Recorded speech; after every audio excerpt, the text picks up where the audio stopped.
The ship was called the Pale Light. It drifted near the edge of a dead system, far from any known star. There were no signals, no other ships, and no planets that showed signs of life. Only cold rocks and black space. It was supposed to be a simple mapping mission. 3 crew members, 2 weeks, then back to base. But something went wrong. Very wrong. On day 11, something hit the ship. It wasn't a crash. It didn't shake the walls or sound the alarms. It was more like a soft thump, like someone dropped a bag of clothes in the hallway. The sensors picked up nothing. No alerts, no pressure loss, but the sound was real. Captain Ellis heard it first. She was writing logs in the bridge when it happened. The thump echoed once, then nothing. She paused, listened, waited, but the silence came back stronger. She called for the others, Vera, the engineer, and Tolan, the doctor. They were 2 levels below, near the medbay. Neither of them heard the noise. They said everything was fine, no problems with the ship's systems. Maybe it was a pressure change. Maybe the cooling units kicked in harder. Ellis wanted to believe that, but her chest felt tight. Her hands were cold, the kind of cold that doesn't come from the air. It comes from something else, something deeper, something older. She walked the halls for hours, looking, listening. She moved slow, quiet, like someone walking through a sleeping house. But the pale light didn't sleep. Its lights stayed dim. Its engines hummed low. The walls were steel gray and smooth, but something about them felt wrong now. Too smooth, too quiet, like something was hiding behind them, just waiting to move. She passed by the window ports and looked outside. Stars blinked faintly. Far off, broken rocks floated in the dark, but one piece was larger. It was spinning slowly, like a broken satellite. She hadn't seen it before. The outer cameras didn't mark it. She zoomed in. It wasn't metal. It wasn't ice. It was covered in dust, and something about its shape made her stop breathing for a second. It looked like a pod, or maybe a coffin, but it was empty inside. That night, though in space, there is no night she dreamed of breathing dirt, thick dust filling her lungs, scratching her throat. She saw shapes in the dark, long limbs, wide eyes. She woke up choking. The lights above flickered once, then again. Vera said it was a wiring issue, static buildup from the outer hull. But the power core was fine. No danger, no reason to panic. But Ellis didn't sleep after that. Then the scratching started, soft at first, like a mouse crawling through metal vents. The kind of sound that makes you hold your breath. Then louder, like nails dragging on steel. It circled the upper deck, moved from wall to wall. It stayed low. It didn't come from the ceiling. That's what made it worse. It sounded like something was crawling on 2 feet. Bare feet. Slow. Careful. Listening to Ellis followed the sound with a flashlight and a bolt gun. She walked with her back to the wall, her breath fogged up in the cold. Every few steps, she stopped and listened. Her heartbeat was too loud. Her steps felt too heavy. Nothing moved in the hallway.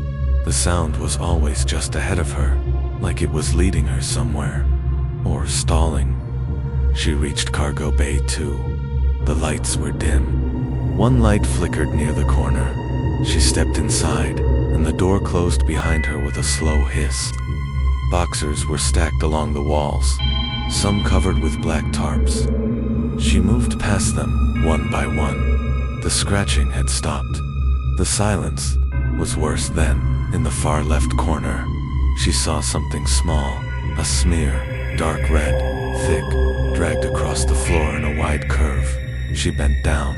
It was fresh, warm, not from a machine, not oil. It was blood. She stood up fast and turned around. Her light caught something in the upper wall, something like a handprint, but longer. The fingers stretched too far. The shape was wrong, like someone had pulled a hand until the bones snapped. She backed out of the room slowly, shut the door, locked it, then ran. She told Vera and Tolan what she saw. Vera didn't believe her. She said the blood could be from the meat packs that broke last week. Maybe the cooling unit leaked fluid again. Tolan checked her for stress, said she needed sleep. But Ellis wasn't tired. She was scared. Deep down, the kind of fear that burns in the bones.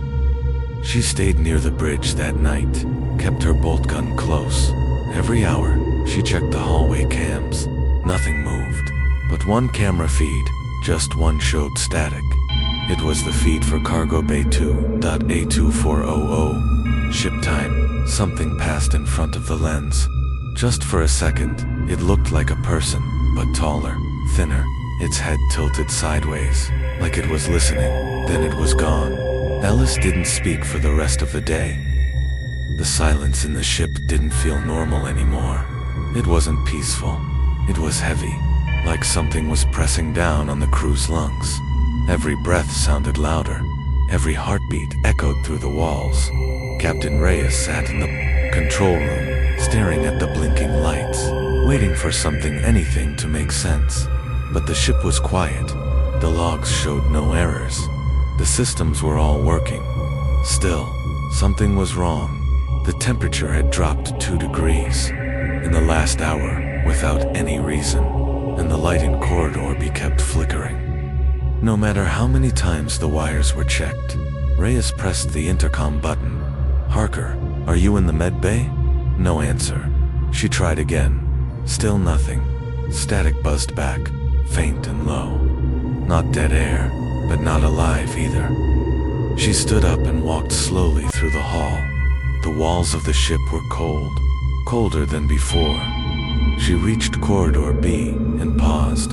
The flickering light was off now, pitch black. She could hear a faint tapping sound from the other end. Not fast, not random. One tap, pause, another tap. Like something was counting. She pulled out her flashlight and stepped into the dark corridor. The beam cut through the black, but it didn't help. The light bounced off the walls, too shiny, too smooth, like they were wet. She reached out. They weren't, but they felt warm, almost like skin. She pulled her hand back quickly. Then the tapping stopped, all at once. It went from a pattern to nothing. The silence hit harder than the sound. Then came a whisper. She wasn't sure if it was real. Maybe it came from her headset.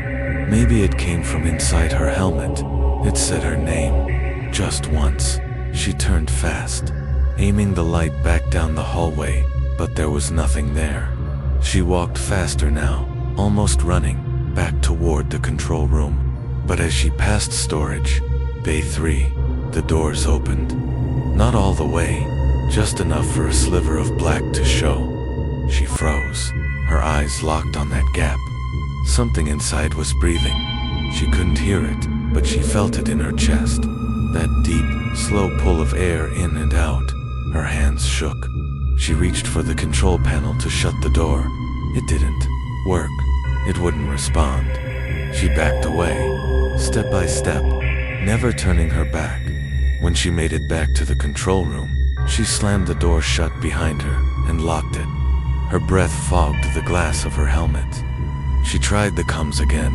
Harker, Liv, anyone respond. This time, she heard something. It wasn't a voice. It was the sound of something dragging across metal. Then, static again. Then music. Just a second of it. A lullaby. It played softly, then cut out. Reyes stared at the monitor. The life signs of the crew had changed. Harker's vitals were gone. Just flat lines. Lef's pulse was spiking. Too high, like he was running, but he wasn't moving. According to the map, he was in the dining bay, alone, not moving. She had to check.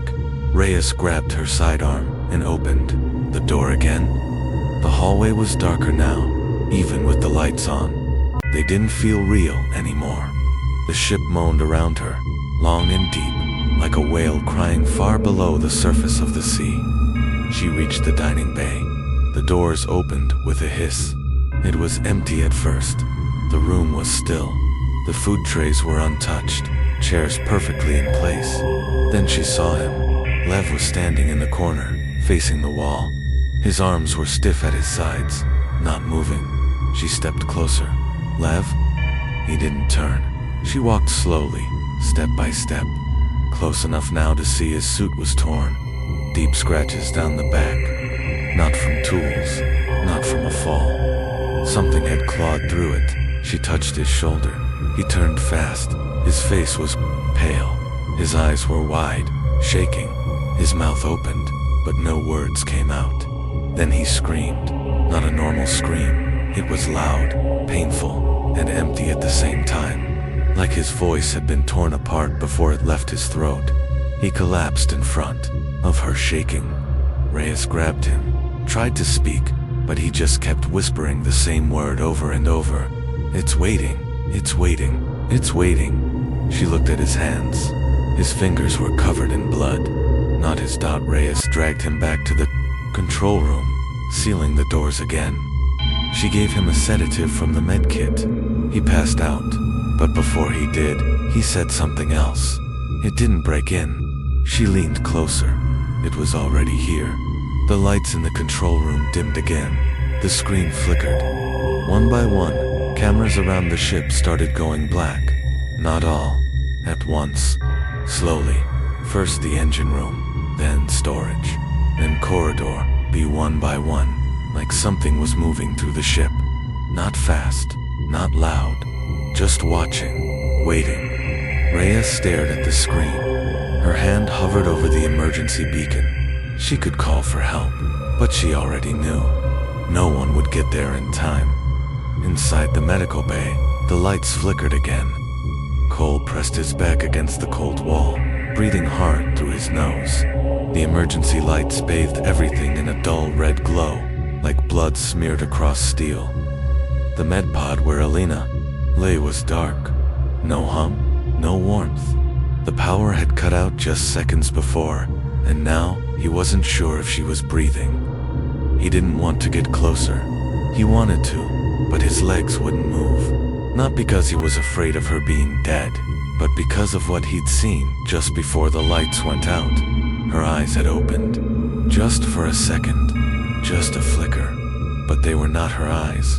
He finally moved closer, inch by inch. His boots tapped the floor quietly. He leaned over the pod. Alina was still. Her eyes were shut, but her body looked wrong. Her hands were too stiff, her neck too straight. The edges of her lips curled into something that wasn't quite a smile. The air in the room was thicker now, heavy, like he was walking through fog, only there was none. He opened the pod lid. No sound came from inside. The body was cold, but not as cold as it should have been. Her skin had a faint pulse. That's when he noticed it. Her chest didn't rise. No breath. But her eyes opened slowly, wide and black. Cole stumbled back, falling hard on the metal floor. The pod slammed shut by itself. He heard the click of the lock. A soft hum returned, like the pod had powered back up, but the ship's lights didn't come on. The emergency glow stayed. That was impossible. The ship couldn't run two systems at once while on backup. Something had changed. Something was controlling what stayed alive, and what didn't. He ran, down the hall, back toward the bridge. The doors weren't responding anymore. He had to pry them open with his bare hands, one by one. The silence followed him, the same silence that started ever since that thing entered the ship. But now, the silence was different. It was listening. He could feel it behind him, like breath on his neck that never touched him. He turned corners too fast, slipped, got up again. His fingers were bloody from opening the doors, but the pain kept him moving. On the bridge, he shut the hatch behind him and bolted it. The AI screen was black. All systems were offline now. Every last screen, switch, and signal had gone dark. He pulled his knees to his chest and sat in the corner. The red lights buzzed overhead, casting long shadows across the floor. There were no windows here, just him and the silence. He remembered the voice, the one that came through the radio. before they boarded the derelict ship. It didn't speak, in words, not at first, just sounds. A hum that scratched inside the ears. They thought it was interference. They laughed it off. But then Alina started drawing. Circles. Black suns with lines that looked like teeth. She said it was just dreams. Now, those same shapes appeared in the frost on the ship's walls. Cole felt his chest tighten. Not with fear. Not just fear. With pressure. The air was thinner. The oxygen levels were dropping, even though the life support showed normal levels just hours ago. He stood and tried the manual override. It didn't respond. He opened the cabinet, ripped out a backup oxygen mask and placed it over his face. The cool rush of air didn't help. It wasn't the ship failing, it was the ship changing. He heard a sound, soft, like fingers tapping on metal, but it was coming from above. He looked up. The ceiling panels shifted slightly. Dust fell from the seams. Another sound closer now. He turned, slowly, toward the main door. A shadow fell beneath it. Not the shadow of a person. It was too wide, too flat. Like a smear of ink stretching across the floor, something began pressing on the other side of the door. No knocking, just pressure. As if something large, something patient, was slowly leaning into it. Testing it. Cole didn't breathe. He stood frozen as the door creaked. The sound scraped through the air like a knife on bone. Then the pressure stopped, but it didn't leave. He stayed like that for what felt like hours, waiting, hoping it would go away. But deep inside, he knew it wasn't going to break in. It didn't need to. It had already made its way inside everything. The power, the air, the dead. It was never just walking. It was waiting, watching, and now it was getting ready. The red lights went dark, and for the first time since the thing arrived, there was total blackness and silence, but not empty silence. Something was breathing. It wasn't Cole. The last lights on the Argus flickered once, then again, then they died. Kara sat in total darkness. Only the dim glow of her helmet screen lit up her face. Her oxygen was almost gone. The emergency reserves had maybe 20 minutes left. Her fingers shook as she tried to open the backup systems panel, but the control screen was dead. Every button, every switch, useless. The thing had stopped moving. It had been hours since she last heard it crawl through the walls. No more hissing, no more banging, nothing, just silence. But that made it worse, because she knew it hadn't left. It was somewhere on the ship, and it was waiting. She breathed slowly to save air. Every breath felt like it scraped her lungs. She tried not to think about the others. Nolan's body had never been found. Sasha's scream still rang in her ears. The crew was gone. All of them. She was the last dot. Kara floated down the corridor. In zero gravity. The hallway was tight and cold. Ice crystals had formed near the vents. Her flashlight showed broken wires and stains along the walls. Blood, maybe. She didn't stop to look. The silence felt heavy, pressing against her skin like a wet cloth. She drifted past the medbay. Its doors were open. Inside, a monitor blinked. Just one. She turned toward it, slowly. On the screen were words, not typed, scratched into the glass. It's not dead. Her breath caught. Her flashlight flickered. She turned away. Then she heard something. A soft creak. Not behind her. Not above her. It was inside her helmet. Static. Then a voice. Low. Dry. Broken. Why did you leave me? Her heart stopped. That voice. It was Sasha. But Sasha was dead. She saw her get pulled into the airlock. No one could survive that. Kara ripped off her helmet's speaker line. The voice cut off. Her breathing sounded like thunder in the silence.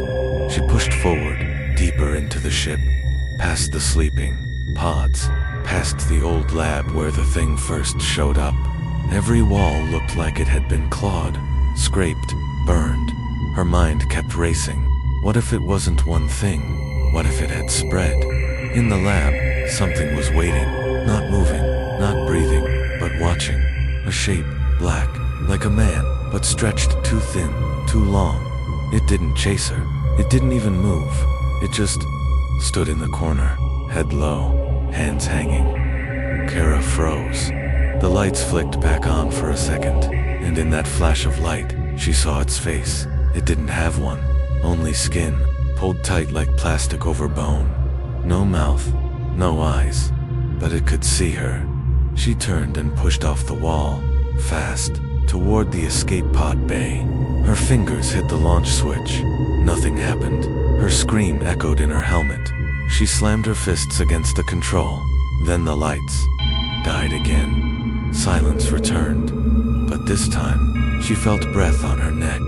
Warm, close. She didn't look. She couldn't. Her eyes filled with tears. Her hand moved to her side. She grabbed the flare gun from her suit belt. She spun around and fired. The red light lit up the whole room, but there was nothing there, just empty air. No shape, no shadow. Nothing. She floated in the red glow, shaking. Her mind broke a little. Was it ever there? Was any of it real? Or had she lost it the moment they landed on that planet? The flare dimmed. Darkness again. Then the emergency lights blinked on green. That meant something was working. She turned toward the escape pod. The door was open. She didn't think. She rushed in, hit the launch. This time, the pod shook. The clamps released. The pod flew from the Argus. Kara watched the ship shrink in the window. A cold, dead thing floating in space, and just before it, vanished into the black dot. She saw the shape in the window. It was watching her leave, still, not moving, waiting.